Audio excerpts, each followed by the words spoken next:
Ay idol, magluluto tayo ngayon ng gulay. Ito, talbos ng kamote, tsaka talbos ng kangkong paghaluin natin. Sarap din naman yun eh. Lagyan ko siya ng ang pangsahog ko sa kanya ito. Yung San Marino.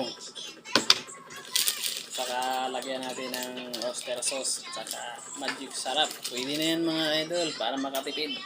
Kasi hirap ng buhay ngayon eh. Kahit ano na lang basta maka tipid, pwede na.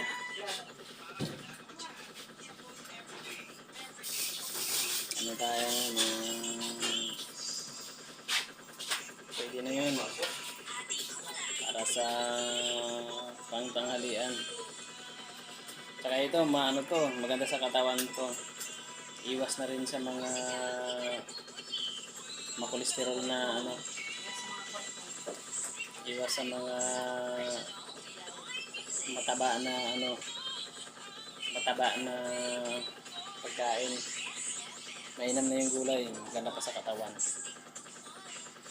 Nakakatulong sa kasi pag palaging matataba ang kakainin mo, nako, tayo magtatagal. High blood tayo, kaya masarap, ang pinakamaganda sa katawan, kumain kayo ng gulay. Pangpahaba ng buhay. Tapos haluan niyo siya ng ng San Marino. Napakasarap, isahog sa gulay.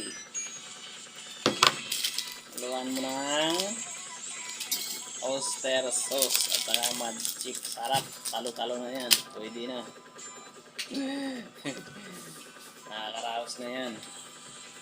Okay na yun mga idol. Nakamura ka pa. Ito, magkano lang yung talbos ng kamote. Halagang 30 pesos.